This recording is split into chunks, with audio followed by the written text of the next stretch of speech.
서로 인사하겠습니다. 한 주간 잘 지내셨어요?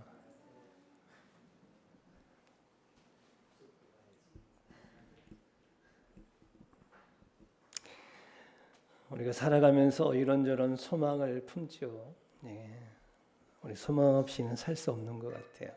이렇게 될 것이다. 이렇게 되기를 바라는 마음이 있어서 우리가 날마다 열심히 살아가는 것 같습니다. 근데 우리가 소망을 품는 게 대부분 사실 비슷비슷한 것 같아요. 저나 여러분이나 나이가 어느 정도 들어가면 우리의 소망이 크게 다르지 않은 것 같아요. 첫 번째로는 여러분 돈 많이 벌고 싶으시죠? 욕망이 없으신 분들 계시겠지만 우리 다 돈이 좀 많았으면 좋겠다 그런 소망이 있으시죠? 그런 소망이 큰 분에게 그런 소망이 이루어지기를 주의 이름으로 축복합니다. 예, 아멘이 크신 거 보니까 다들 그런 소망이 있으신 것 같아요. 이루어지기를 소망하고요. 또 하나는 여러분 자녀들 잘 양육하고 우리 아이들이 잘 성장해서 각자 자기 자리에서 자기 삶을 잘 살았으면 좋겠다. 그런 마음이 있으시죠? 예, 그대로 이루어질 줄로 믿습니다. 또 우리의 가정들이 행복했으면 좋겠다. 부부간에 화합하고 아이들과 대화도 잘 되고 그런 화목한 가정이었으면 좋겠다. 그런 소망이 있으시죠? 아멘. 또 하나는 건강했으면 좋잖아요. 아프지 않고 건강하게 오래오래 장수했으면 좋겠다. 그런 소망이 있으시죠? 그런 소망이 이루어지기를 주의 이름으로 축복합니다. 근데 이런 소망은 교회 다니는 사람이나 안 다니는 사람이나 다 똑같이 갖는 소망입니다. 그런데 여기에는 한 가지 함정이 숨어 있습니다. 그게 뭐냐면 이 소망이 우리를 부끄럽게 하는 순간이 올 수도 있다라는 거예요. 그게 그 안에.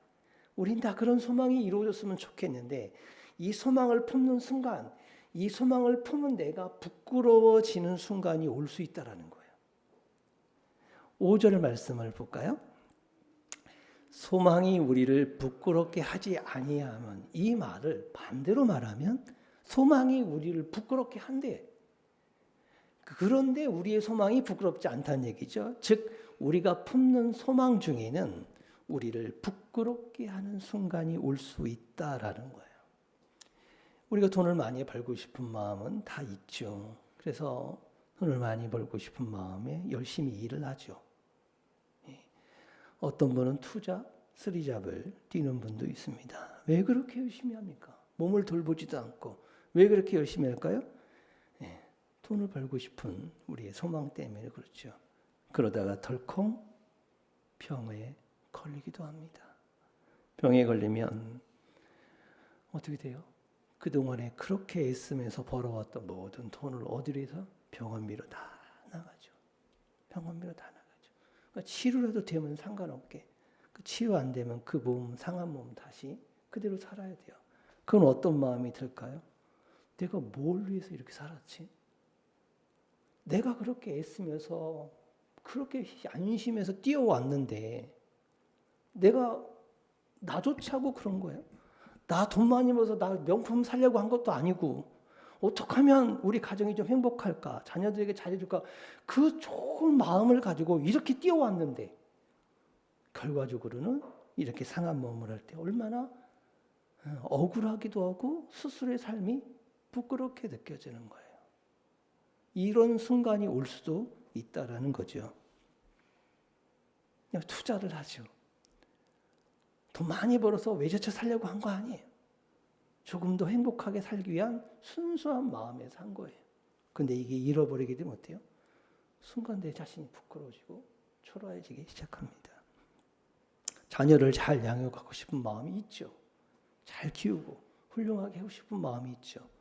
그러기 위해서 시간 들이고 물질 들여서 온전히 뒷바라지 했는데 결국은 아이들이 내가 원하는 대로 되지 않거나 아이들이 어긋나거나 혹은 아이들이 부모님에게 선하다 섭섭하다고 말할 때 내가 뭘 위해 살아왔는데 이런 일이 될까 스스로가 부끄러워지기도 합니다.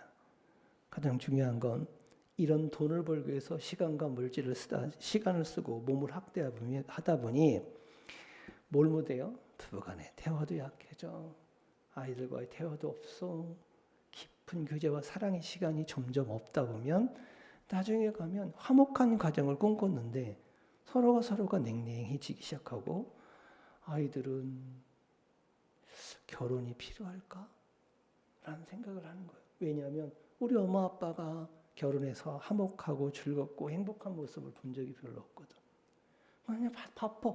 늘 바쁜 모습이에요. 그냥 자식 때문에 힘들어하는 부모를 보는 거죠. 자식이 엄마가 고맙긴 한데 그렇게 살아가는 엄마의 모습이 너무 속상하며 나는 결혼 안 해. 난 저렇게 살 수는 없어. 라는 생각을 메시지를 아이에게 주고 있는 거죠.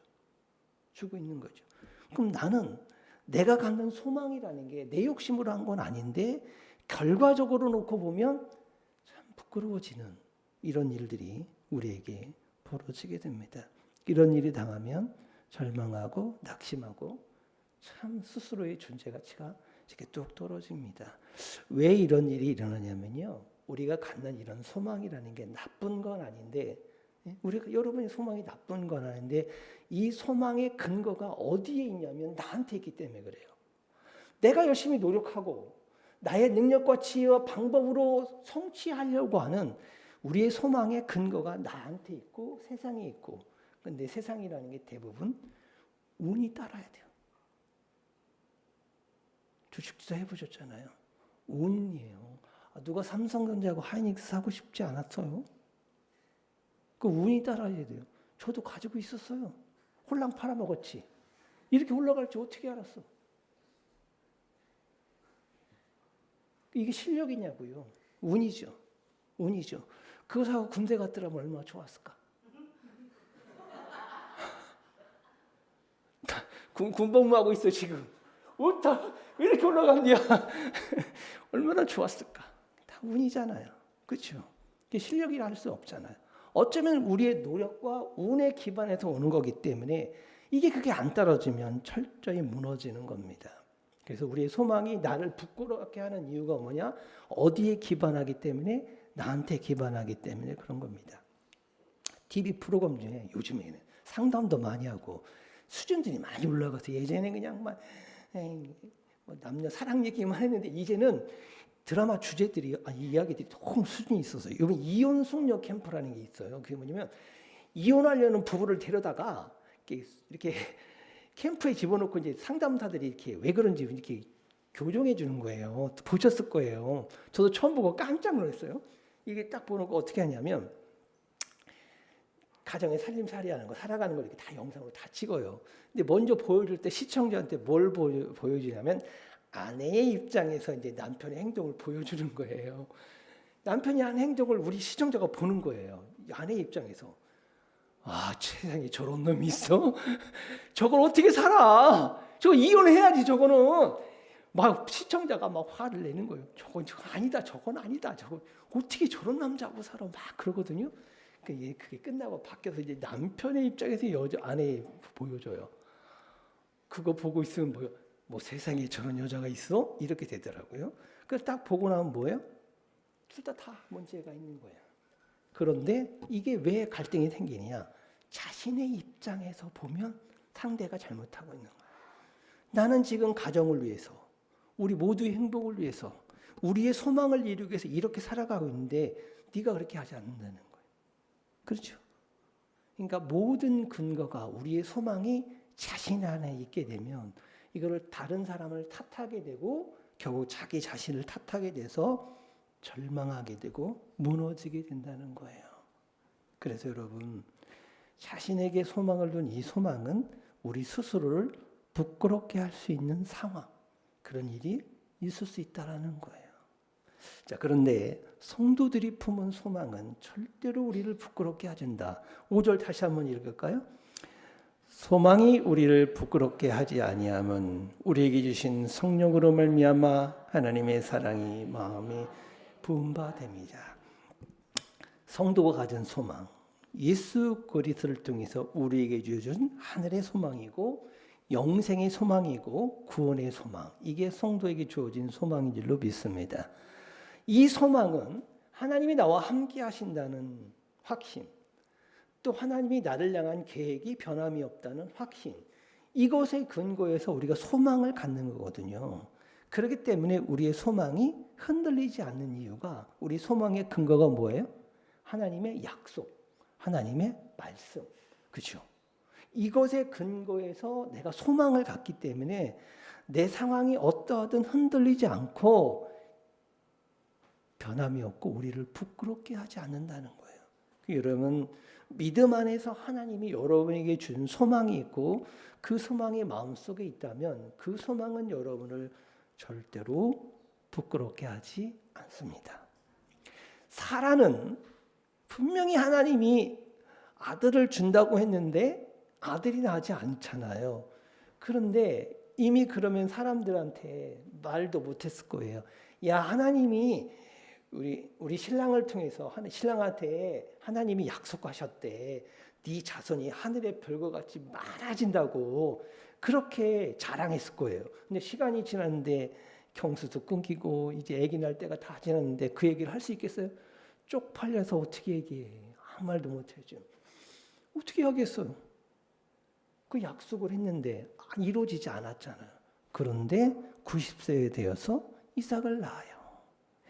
그러니까 사라는 이 사람의 확신에서 거기서 근거한 게 아니라 하나님의 말씀에 근거한 일이기 때문에 본인이 의심도 있을지 모르지만 살짝 의심했잖아요, 사라가. 그럼에도 불구하고 하나님의 약속은 성취가 됩니다. 이것처럼 여러분, 하나님이 믿음 안에서 저와 여러분에게 준 소망은 반드시 이루어지는 줄로 믿습니다. 여러분을 부끄럽게 하지 않아요. 끈떨어지게 하지 않습니다. 그러니 여러분이 어떤 상황에 처해 있다 할지라도 하나님의 사랑은 나와 함께하였고 나에게 분바되고 이 모든 상황 속에서 하나님의 소망이 이루어질 것을 확신하시기를 주의 이름으로 축복합니다. 그러면 어떻게 이렇게 확신할 수 있느냐? 하나님의 사랑이 우리 마음에 분바되어 있다 그러거든요. 우리가 소망을 갖는다는 건 믿음을 가졌으니까 잘 될 거야. 잘 될 거야. 하나님 이렇게 하실 거야. 막 이렇게 짜내듯이 막 하는 게 아니에요. 이게 뭐냐면 하나님의 사랑이 우리 마음에 부어진다 그랬거든요. 그러니까 여러분이 믿음을 갖고 소망을 가지고 살아가면 성령님께서 우리 마음속에 어떻게 하냐면 내가 잘 될 거야라고 의지하고 막 이렇게 막 바라는 게 아니라 그냥 마음에 이렇게 부어진다는 거예요. 부어진다는 건 폭포수처럼 이렇게 부어지는 거거든요. 성령님이 우리 마음속에 하나님이 이 일을 이렇게 행하실 것이라는 믿음이 내 안에 싹 올라와요. 도대체 어떤 근거로? 내가 막 어떻게 기도했어요? 뭐 어떻게 해서? 아니에요. 그냥 내 안에 계신 성령님이 내 안에 마음에 확 부어지는 거예요. 아, 이런 상황이 지금 이런데 하나님이 이것을 이렇게 이루어 가실 것이라는 마음의 확신이 쑥 올라오는 거예요. 이거 누가 주시는 거예요? 하나님이 주시는 거예요. 그러니까 환난을 당했는데 내가 인내할 수 있는 거예요. 우리는 그런 소망이 없으면 환난 당하면 절망이죠. 끝이죠. 야, 이제 끝이다 이거. 끝이다. 병이 들면 이제 끝이고 돈을 잃어버리면 끝이고 가정이 힘들어져 그럼 끝이고 우리 다 끝이라고 생각하죠. 그런데 하나님께 소망을 둔 사람들은 하나님이 이 상황을 선으로 바꾸실 거야. 이것을 복으로 바꾸실 거야. 이 믿음이 있기 때문에 환난이 와도 인내하는 거예요. 그 인내함으로써 자기를 자꾸 연단시키는 거죠. 단단한 사람으로 만들어가는 거죠. 그때 하나님이 소망을 이루실 줄로 믿습니다. 그러니 여러분, 하나님이 우리에게 준 소망이 혹시 여러분 부끄러운 일이 있고 힘든 일이 있고 어려운 일이 있다 할지라도 그 소망 안에 살아가면 반드시 저와 여러분을 그 소망에 성취하는 사람으로 그 소망을 완성하는 사람으로 우리를 축복해 줄 줄로 믿습니다. 자, 그러면 폭포수와 같이 부어지는 이 하나님의 사랑을 일상에서 어떻게 경험할 수 있을까? 드라마 얘기 또 해서 죄송합니다. 누구나 자신의 무가치함과 싸우고 있다라는 드라마를 보면 주인공이 등장합니다. 주인공이 뭐 어떤 사람이 영화 감독을 꿈꾸는 사람이에요. 노총각이죠. 나이가 되게 아직 영화 감독 데뷔를 못했어. 영화 감독이 꿈꾸는 이 사람입니다. 이 사람이 누군가에게 자기 가정사 얘기를 해요. 뭐라고 얘기냐면 제가 어렸을 때 아마 대학교 때였던 것 같아요. 부모님이 사업을 하셔서 지역에서 다른 큰 부자로 살았어. 부유한 집안에. 그렇게 어려움 모르고 살았는데 어느 날 아버지가 사업에 부도가 나게 돼요. 큰 부도가 납니다. 부도가 나면서 집안에 어떻게 돼요? 폭삭망하는 거죠. 사업하시는 분들은 한번 그 감당 못하면 그냥 날아가잖아요. JTBC 방송국도 날아가고 뭐 TV 신문사도 날아가고 부도 나면 그냥 그 떵떵거리는 게 순식간에 다 날아가요. 예. 저희 처갓집도 부도 나서 날아가요. 제가 알아요 그 어려움을. 예. 자기들은 그냥 부도 나니까 그냥 순식간에 날아갑니다. 예. 어음 못 막으면 소용없는 거예요. 어음 날아올 때 천만 원. 그러니까 이 주인공이 집안에 폭삭망하죠. 그 충격에 아버지가 돌아가시고 아버지 돌아가신 충격에 또 어머니도 돌아가시는 거예요. 자 그러면 어떻게 되겠어요? 집안이 풍지박산이 되어버리는 거예요. 풍지박산이 돼서 속상망합니다. 본인이 야 사람이 어떻게 이렇게까지 망할 수 있는가 그렇다라는 거죠. 그래가지고 지금은 자기와 형이 다 쓰러져가는 빌라 월세도 못 나면서 거기서 라면 끓여 먹으며 살아가는 거예요. 근데 영화 감독이 되겠다 꿈꾸는 거예요. 그런데 자기의 고향 마을에 부모님이 살았던 고향에 창고 하나를 임대를 해서 그 창고에 그때 부모님이 누렸던 가구들, 유품들 그대로 쌓아놓고 있는 거예요. 다 쌓아놓고 비닐을 덮어놓고 다 쌓아놓고 창고 관리비를 주면서 계속 그 창고를 어떻게 관리하는 거예요. 버리지를 못해. 10년, 20년이 지났는데도 불구하고 그 물건을 못 버리는 거예요. 왜 못 버리세요? 그랬더니 그것마저 버리면 기댈 곳이 없다는 거예요. 그 창고에 있는 물건들은 뭘 상징하는 거예요? 성공, 부를 상징하는 거잖아요. 근데 내가 이걸 버리면 기댈 곳이 없을 것 같아서 못 버린다는 거예요. 그러면서 하는 얘기가 내가 성공하면, 내가 영화 감독으로 성공하면 그거 버릴 거예요. 이렇게 말하는 거예요. 어떠세요? 공감되시죠? 이 친구가 또 영화 감독으로 성공한 선배를 그렇게 욕하는 거야. 막 영화가 찌질하니 막 계속 욕하는 거예요. 그렇게 친했던 선배한테 욕하는 거죠. 그 형이 말합니다. 너는 왜 나를 이렇게 욕하고 비방하냐? 그랬더니 이 친구가 말합니다. 형, 우리가 성공하기 전에 형과 내가 똑같은 레벨에 있을 땐 우리 너무너무 친했어. 근데 형은 성공해서 올라갔고 나는 성공을 못했어. 그래서 욕하는 것 같아. 그래 나 성공해야 돼. 내가 성공해서 또 형하고 똑같은 레벨에 올라가면 나 형 욕 안 할 것 같아. 이렇게 말합니다. 그 주인공이 오늘 여러분입니다. 오늘 주일 예배 오셨습니다. 하나님이 여러분에게 뭐라고 말씀하실 것 같습니까? 계속 갖고 있으라고 할까요? 계속 욕하며 살라고 할까요? 아니에요. 하나님이 뭐라고 말씀하시면 야, 그 창고에 있는 물건 다 버려라. 왜요? 하나님, 나 그거 버리는 순간 내가 기댈 곳이요. 내가 희망이 사라지는데요. 네 창고에 그것이 있든 없든 네가 성공하든 성공하지 않든 나는 너를 사랑한다.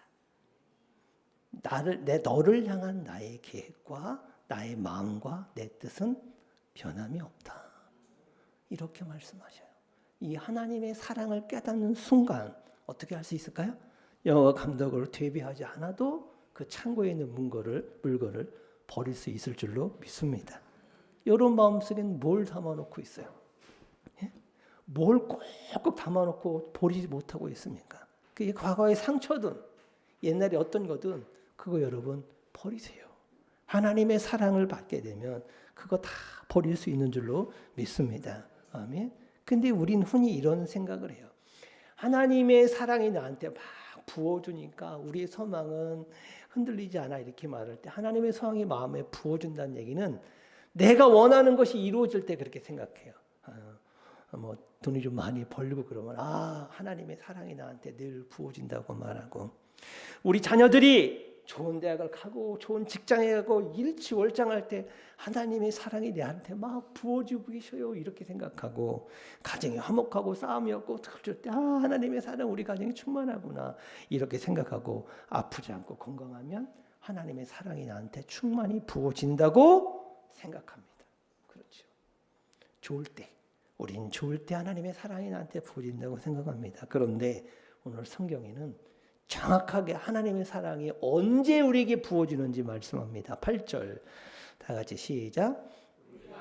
죄인 되었을 때에 그리스도께서 우리를 위하여 죽으심으로 하나님께서 우리에 대한 자기 사랑을 확정하신 언제요? 죄인 되었을 때.